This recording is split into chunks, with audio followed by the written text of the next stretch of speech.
اے ایمان والو، اگر تم اللہ کے دین کی مدد کرو گے تو وہ تمہاری مدد کرے گا اور تمہیں ثابت قدم رکھے گا۔ اسلام ایک یونیورسل سٹیزن اسٹیٹ کی بات کرتا ہے۔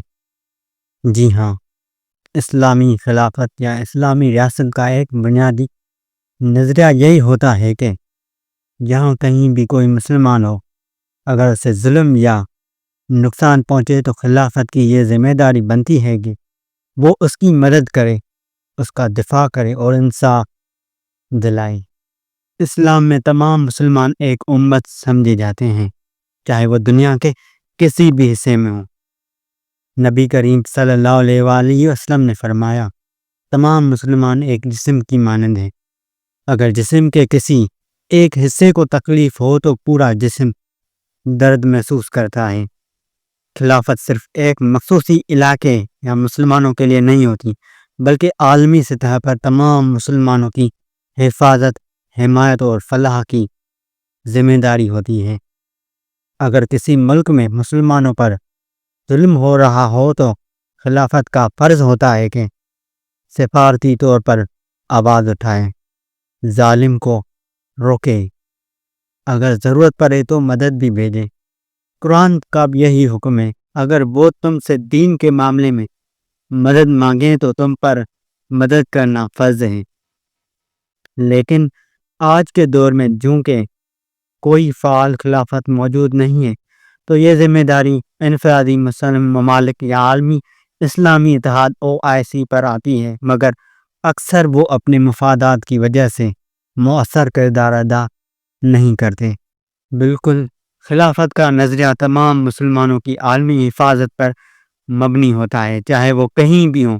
ان پر ہونے والے ظلم خلافت کی ذمہ داری پر آتا ہے، اور یہ آج کے مسلم امت کی بکھراؤ کی سب سے بڑی مثال بھی ہے۔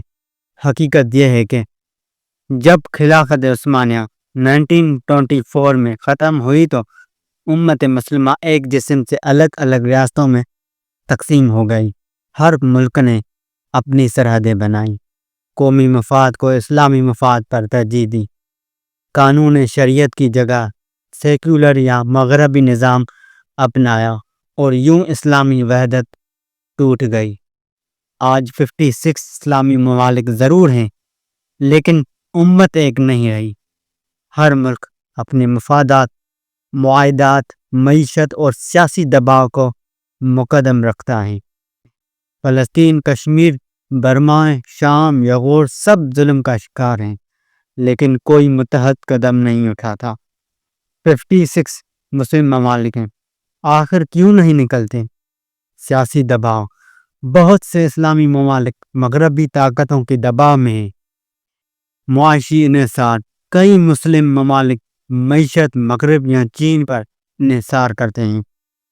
فرقہ وارت اور اختلافات۔ فرقہ وارانہ سیاست نے مسلمانوں کو مزید باندھ دیا ہے۔ قومی مفادات۔ ہر ملک صرف اپنے بارڈر اور عوام کو دیکھتا ہے، امت کو نہیں۔ اسلام کیا چاہتا ہے؟ اسلام ایک امت اور ایک خلافت کا نظام دیتا ہے جہاں امت کی حفاظت اجتماعی فرض ہے۔ ایک خلیفہ یا مرکزی قیادت سب کی نمائندگی کرے، ظالم کے خلاف متحد ہو کر آواز بلند کی جائے۔ خلاصہ یہ ہے کہ آج کے مسلم ممالک کی تقسیم، خود غرضی اور کمزوری نے ہمیں فلسطین جیسے مظلوم مسلمانوں کی مدد سے بھی قاصر کر دیا ہے۔ خلافت کا خاتمہ محض ایک سیاسی واقعہ نہیں تھا، بلکہ امت مسلمہ کی اتحاد، طاقت اور وقار کا زوال تھا۔ یہی وجہ ہے کہ ہم 56 ملک ہو کر بھی کچھ نہیں کر پا رہے ہیں۔